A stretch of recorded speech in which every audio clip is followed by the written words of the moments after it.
Hi, it's Richard here from the OPA Hub, your source of information about Intelligent Advisor, with the first in a series of videos about the new Hub authoring functionality, which was introduced in Intelligent Advisor 20C. In any case, we're here to tell you the basics of how to go about building a new rule in the Hub and to compare the behavior and the process of dealing with these rules compared to what you know in Oracle Policy Modeling. Two things need to happen in order for us to be able to use this functionality. And the first of those is that we will need to have a user with at least the permission of rule author. And secondly, we will need to click on the projects tab, right? Okay. So you can see in this screenshot that I have a create button, but I already have some existing projects, and I want you to notice that there are two different icons. This icon looks very much like the icon we use for Oracle Policy Modeling, and it's trying to tell me something. This is a project that uses Oracle Policy Modeling. It was created in the traditional way and was uploaded to the hub using the traditional functionality.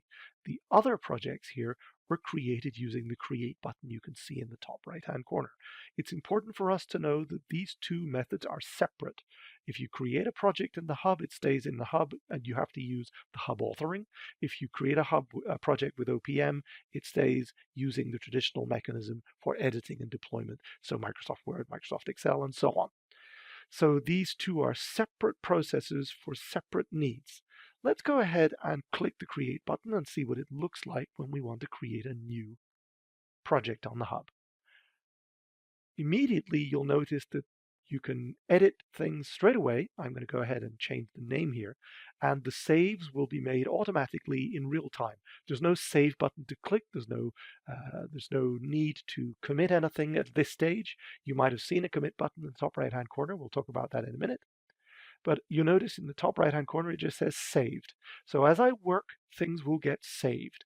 So I don't need to remember to press Control S or click on anything. I'll go back and make another edit here. I realized I made a mistake. Boom, you might have just seen a little message flash up saying it was saving, and now it's saved. So that's the first thing. It's all very real time. It's all very immediate. You'll notice that here I have a couple of sections have been added as a kind of template for me to build rules, and you can see that I can add a heading, and I can change the format of the heading, and I can add a description here. This has all been added as a demonstration when you create a new project. As we'll see in a moment, we don't have to keep any of this. We can delete it, but it's good practice to get into the habit of using this. You'll notice the black line which goes around the whole of this area. That is essentially my project. There are no Word documents, there are no Excel spreadsheets. It's everything inside this black line is what really matters. At the moment, inside this black line, I have only one rule. It was added when I created the new project. It was added for me as a demonstration. You can have as many rules as you need within this black line, but obviously, since we don't have Word documents and Excel documents, we need some way of organizing ourselves.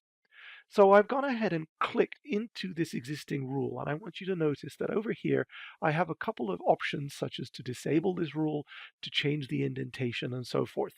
But what if I don't want to have this thing here? I'm going to delete it. So now I have a different button on the left-hand side, and I can break the block, and it's gone. So now I literally have nothing in my project. Your project is going to be made up of these things called blocks. You're going to have at least one block, because if you don't have any rules. Blocks can do different jobs. They can create Boolean rules, calculation rules, object rules, and table rules, and you can see the options here. You can have as many blocks as you want inside your project. It's all about making it readable, making it coherent, organizing it as maybe you would have done in the past, organizing it in a structure that mirrors the original source material. So you could create an empty new block, or you could go ahead and create a rule which in a sense sits in its own special kind of block. So I'm going to go ahead and create a Boolean rule, I think, to begin with, which puts me back pretty much where I was a moment ago, only you'll notice now that I have red underline. Error checking in this mode is completely real time. We'll see things straight away, and we'll be able to click on the number to see if there's more than one error, and hopefully we'll be able to get some advice as to how to fix it. In this case, the error is simply because I haven't done anything yet. I'm going to go ahead and change this attribute, which you'll notice the formatting is similar to conclusion formatting in Oracle Policy Modeling Word documents, and that's precisely what it is. So I'll say the citizen is eligible for the benefit. Notice how if is highlighted just as it would have been in Word. It's a keyword, and I'll go ahead now and enter a condition. Let's say that the citizen's age is greater than 18. Yeah, let's do that. They're greater than 18. You might be surprised to keep seeing this red underline because you think, well, I've entered something that's pretty coherent here, but it still says there's a problem with the citizen's age. That's because we haven't yet done what is absolutely fundamental in building a service-oriented project here in the Intelligent Advisor Hub.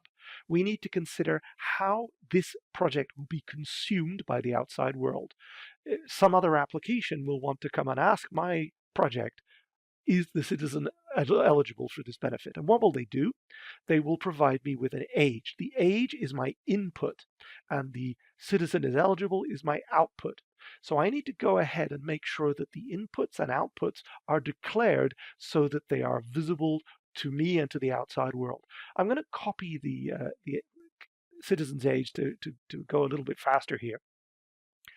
And I'm going to go ahead over on the left-hand side to the input area, click the button and say, yes, there's an input and it's a number.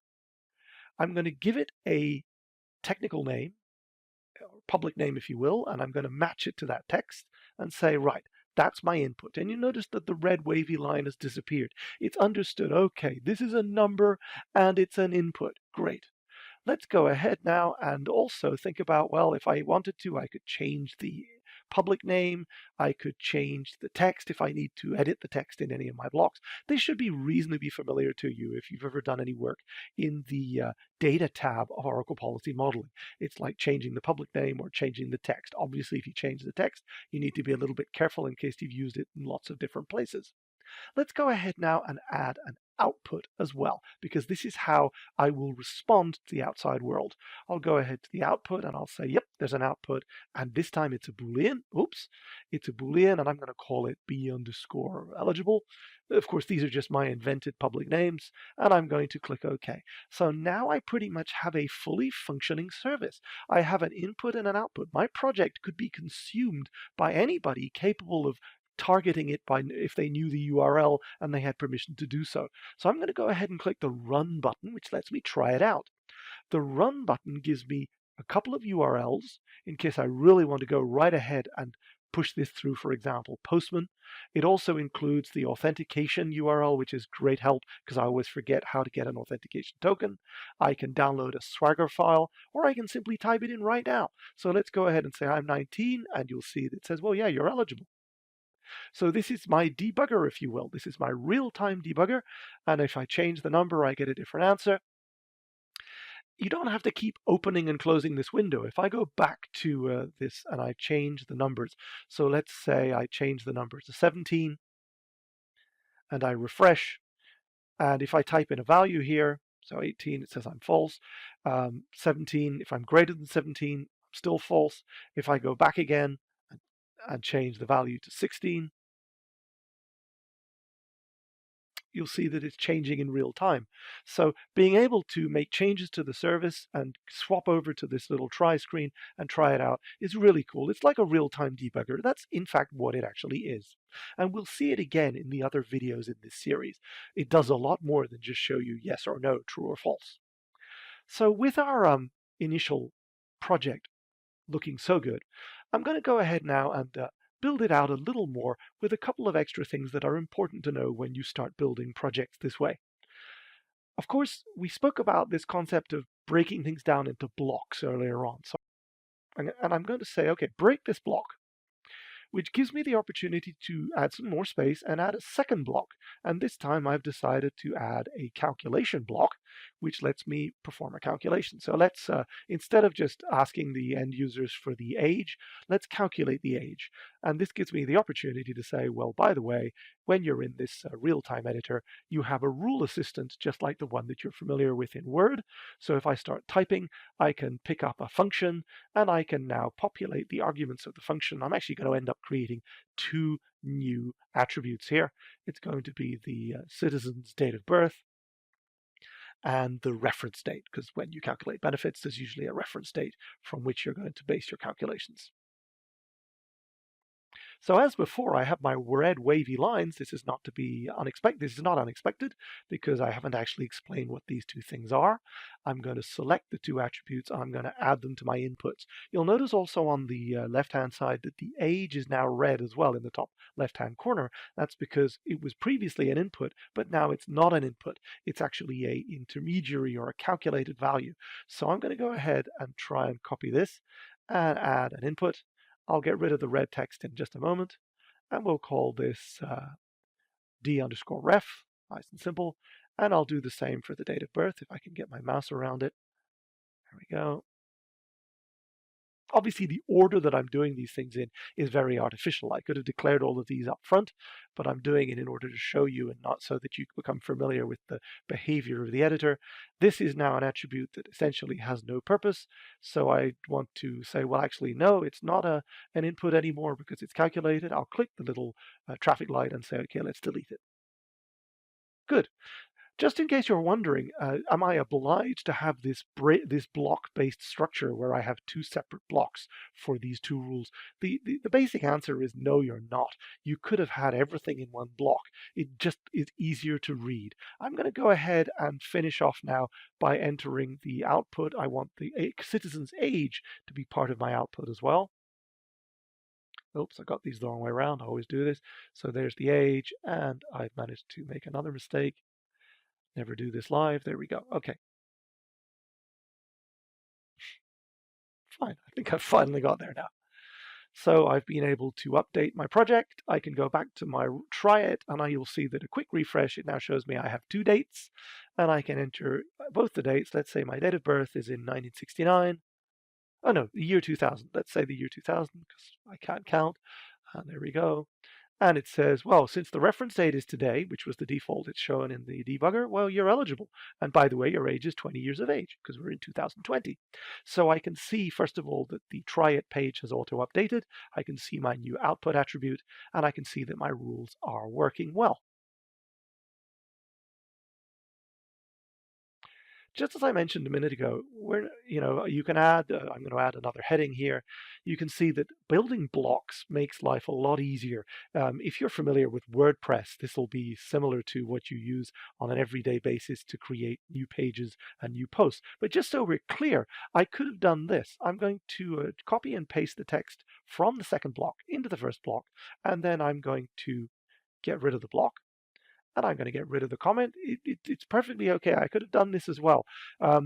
There are reasons why you don't want to do it in some cases, to do with the scope of rules. How are they going to be executed? Are they executed against global? Are they executed against an entity? Or are there differences between the two rules of that nature? Or is there something other like, in this case, I need a table. So obviously a table rule is better. You're going to have to keep it in you don't have to keep it, but it's good to keep it in a separate block because it's so much easier to edit and manipulate. That's the idea of these blocks, is that separate jobs get done in separate blocks. So I'm going to go ahead now and add a table. And as you can see, I've added one condition and one conclusion column. I'm going to go ahead now and create a second condition column. There's a little button there. There we go. And I'll use the same heading, just like we would have done in Excel. So this is the citizen's age. And we'll say, okay, less than 18, then greater than 18, and less than 25. And we'll say that the cost to apply has a monetary and a numeric value of 3.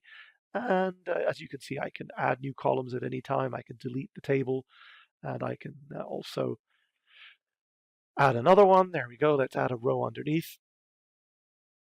And let's finish this off with saying greater than 25, and will be a cost of 4 units. As before, I've been able to select my new attribute, make sure that it's declared as part of my outputs. It is a number.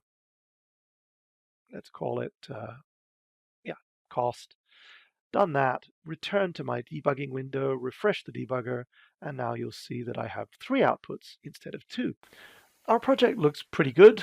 From this point of view, I think we are now ready to investigate the next step in the process, which is if we've created our project, what happens next? Well, a developer will want to create a version, will want to create a checkpoint. I'm going to do that by clicking the commit button.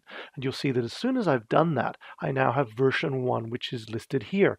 And of course, that means that if I select version 1, it's now read-only. Any development will occur in the draft, which is the future version 2. So let's say I go and change a number here, and I then choose to commit again. As you probably guessed, I now have version 2. And if I switch to version 1, you see the old value. And if I switch to version 2, you'll see the new value. What this means, of course, is that when you edit, you are essentially editing the draft, but it also means that you have the possibility at any time of leveraging a couple of other functionalities, such as being able to revert to a previous version if you realize that version 2 was terrible and you want to go back to version 1. So essentially that lets you then work on the future version 3, which is a copy of version 1. You can export and you can delete. And let's go now to a previous version, and you can say, okay, I want to export it or delete it. But if you want to deploy it, the process is very familiar to you. It's just the same as if you were in OPM. Depending on your role, you'll be able to or not activate. Only managers can activate. You'll be able to change the end of the URL and change the workspace and click deploy. Now that we've deployed, if we come out of our hub authoring and go to deployment, we'll be able to see our project right here and select the endpoints. And this should be no surprise to you. We see once again the endpoints we were seeing while we were developing our versions. And we can now take those URLs and push them into Postman or into whatever integration cloud service we are using, because this is all REST-based and JSON-based. It should be. So that just about wraps it up for the first in our series of videos about the new hub authoring functionality of Intelligent Advisor. This is Richard from the OPA Hub, your source for Intelligent Advisor content, signing off and saying to you, I hope to see you again soon in Chapter 2.